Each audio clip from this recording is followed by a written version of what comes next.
Good morning, Spanish River. Over these last few years, our school's administration has allowed me the opportunity to bring stories of the Holocaust to you each year to commemorate and honor the memory of millions of survivors and victims of one of the darkest periods of human history. We have heard from people who were adults and survivors of the worst of the Nazis' death camps. We have heard stories of those that were little children and the horror and terror they experienced being hidden by fellow Europeans who cared about their neighbors. We have had students provide poetry, songs, and orchestral music to memorialize those that suffered during the Holocaust. This year, in an effort to illustrate how close our own community is connected to this tragic event, we have several stories to feature Spanish River and its connection to the Holocaust. We have a couple of students who will share their family stories and how they experienced the Holocaust.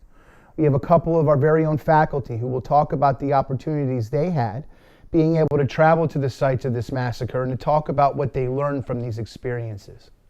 Before we begin, I want to share a brief synopsis of why it is so important we continue to talk about and teach about this tragedy. Frida Jaffe was born in Poland, and her childhood, like so many millions of others, was stripped away from her by the perpetrators of the Holocaust. Frida will briefly explain why she tells her story, why so many tell their stories, and why it is important we listen to these stories. I would like to introduce myself, and all of you are going to know me as Frida, but actually the rest of the world prior to this famous time and place is Fredzia. Fredzia is my Polish name. I'm going to tell you that it's very difficult for me to realize that I've been speaking and writing about my so-called childhood. This is a childhood that I define by the Holocaust. The Shoah, you call that. And it's been for over 45 years that I've been doing that. But what's totally surreal to me is the realization that I am the last generation, one of the very few remaining living witnesses of the Jewish Holocaust, when Jewish children were the first to be eradicated from Europe's Jewish life. And soon, who knows how soon, we too will be gone, out of our lives, out of our memories, and we'll just be a footnote, hopefully, in history books. And so in light of all of that, I am labeled a survivor. I don't own or relate to that term. I had absolutely nothing to do with my survival. I only know that I survived death. And that big realization came to me many, many years later. All of this, my survival, liberation, whatever we want to call it, happened. I was 7 years old, all alone. The Holocaust will remain a part of my life for as long as I live. It lives within my body, my mind, my soul. The nightmares absolutely refuse to go away. The images and the memories have a permanent home inside of me. And believe it or not, I honor and even cherish these images and memories because they define my survival. They are me. That's who I am. And because of this definition of survival, I have to speak. I must write in order to honor, to memorialize the lives of my entire family. They, the memories, the thoughts, the feelings, they are me. And because of this, I must speak and I must write in order to honor, to memorialize that entire family that I never knew, that I never had a part of. If I don't do this, who will?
Hello, my name is Lila Minton, and I will be talking about my great-grandparents and great-great-grandma that were part of the Holocaust. My great-grandpa, Max Birkin, lived in Austria. He eventually got married and had my great-grandma, Frances Birkin.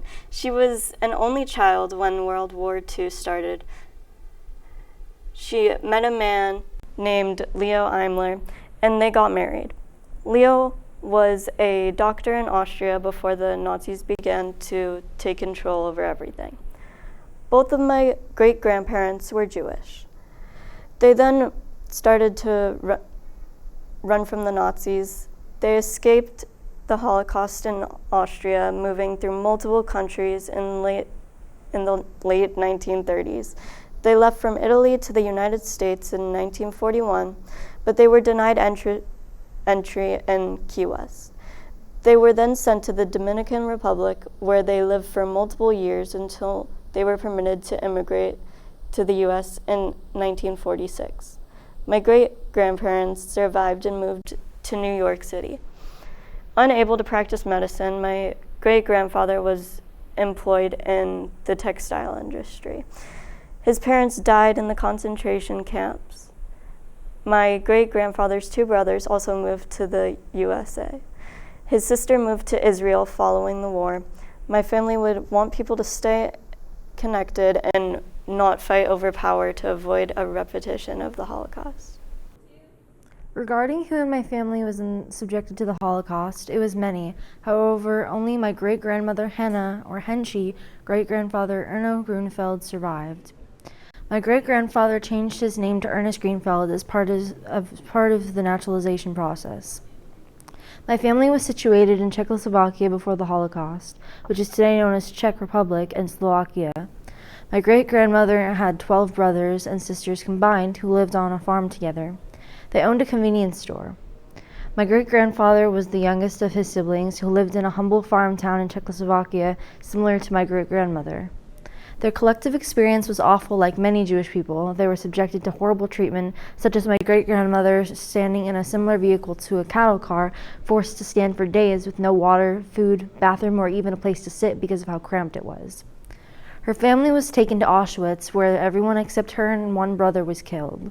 They lived in Barak 22. Before everyone except my great-grandmother and her brother was killed, I'd hear a story of how, due to the Nazis killing the ill, as a result of them not being able to do as much labor, my great-grandmother would rub beets on her sister's cheeks to make her look healthy, but in the end, her attempts were futile. On the other end, my great-grandfather was taken to Birkenau, where he was forced to dig tunnels for the Nazis so they would build underground tank motor. And unfortunately, this is all I know about his experience due to him being reluctant to share his story in comparison to my great-grandmother, who was very outspoken about it. When everything was said and done, my great-grandmother and great-grandfather were finally liberated after years of persecution. It wasn't until much later that my great-grandmother and great-grandfather met at a place that had a likeness to a bar, and my great-grandmother was being hit on by a Russian soldier asking if she'd dance with him, so after she refused, he started to try and rough her up. However, my great-grandfather saved her, and they moved to Cleveland together, then relocated permanently to New York, and my great-grandmother lived as a housewife as well as taught at high schools in Long Island about her experience as a survivor. My great-grandfather was a chicken plucker, and he saved enough money to then open a butcher shop. The message, as well as the lesson I want to spread, is it is never appropriate to discriminate against someone based on their identity or beliefs. Schools have an obligation to teach their students, and these are very important stories that should be told. It's crucial that we tell these stories in schools in light of how certain areas of education are limited and restricted. For this reason, both my great-grandmother and I speak up in schools. I'm here with senior Sidney Kreitman. Both of their grandmother's parents survived the Holocaust, and we are fortunate to be here today to tell you their stories. Before the war, their great-grandmother, Bluma Abramson, lived in Lodz, Poland, and her great-grandpa, Gershon Rafalowitz, lived in Wrocław, Poland. As the Holocaust began, Bluma and her two sisters, Hella and Haya, and their mother Miriam were forced from their home and placed in the Lodz ghetto, where one sister was killed. Bluma managed to make it through Auschwitz, Dachau, and other concentration camps by doing everything she could to survive. There was an instance where she was put in charge of peeling potatoes and snuck those skins back to her barracks to eat because they were given so little food. Their great-grandfather stayed in Poland working as a barber until the Nazis finally took and separated him from his wife and daughter, leaving him as the only survivor. He passed through the Dachau and Buchenwald camps where he lied about being a bricklayer to avoid being killed and was put to work instead. After having his life spared, he made it known that he was a former barber, which let him gain a much more secure job, cutting the hair of incoming laborers, and even received better treatment in the camp because of this position. Towards the end of the war, their great-grandfather was liberated by the Russians. We are unaware of who liberated their great-grandmother. After their liberation, the two met in a displaced persons camp somewhere in Germany, where they had Sid's grandmother and left to start a new life in the Bronx on February 25th, 1949.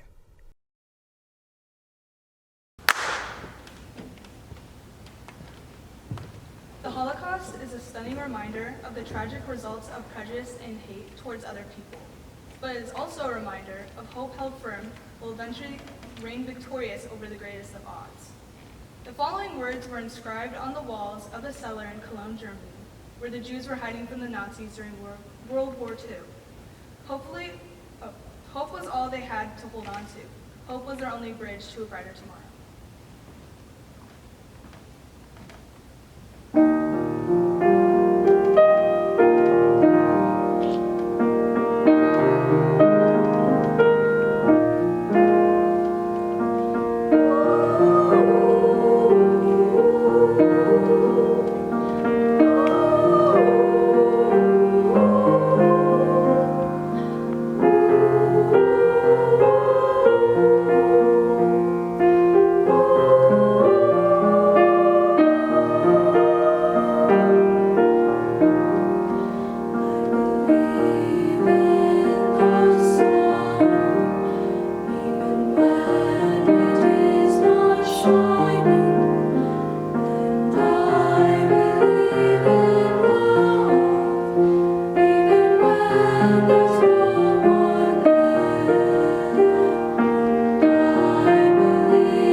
When I was a senior in high school, I was afforded the opportunity to walk in the footsteps of those who were murdered by the Nazis during the Holocaust.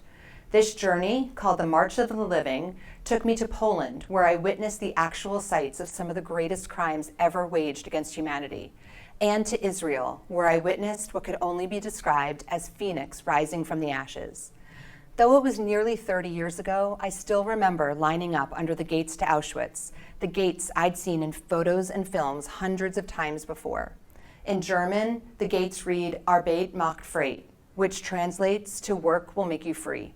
We know now that this couldn't have been farther from the truth. Leading the march was the contingency from Israel. Behind them, 6,000 Jewish teens representing 41 countries lined up to walk, arm in arm toward Birkenau, all of us wearing our blue jackets. What was the death march during the Holocaust was symbolically being recreated as a show of will. Hitler was unsuccessful and the Jewish people were alive and thriving.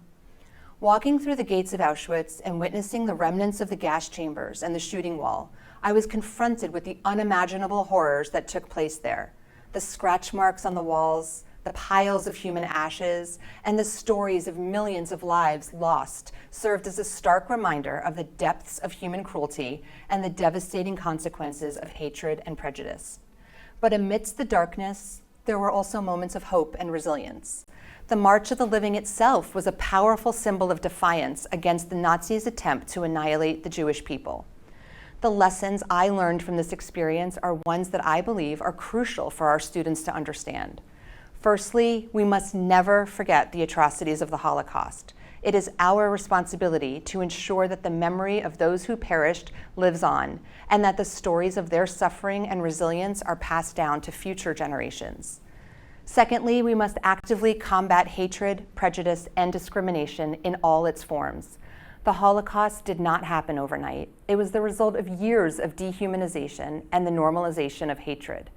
By teaching our students about the dangers of prejudice and the importance of empathy and acceptance, we can work towards creating a more inclusive and compassionate society.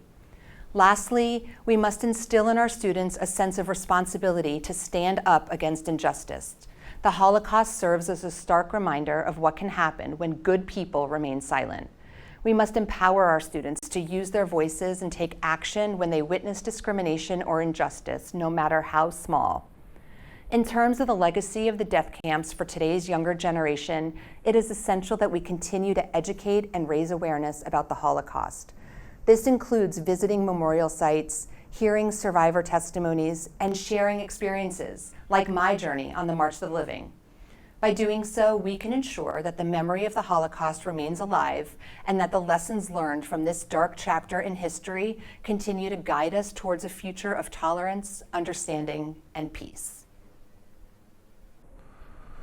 So I'm a grandson of a Holocaust survivor. My grandfather was from Frischtok, Poland.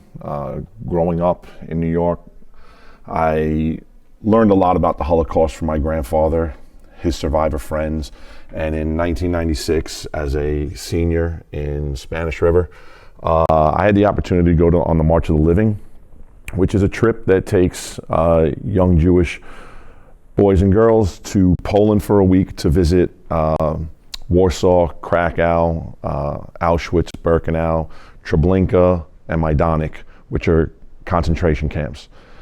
And afterwards, you take a trip for a week to Israel.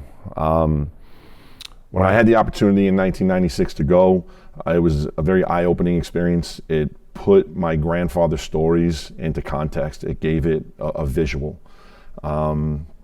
And I was amazed at what I saw.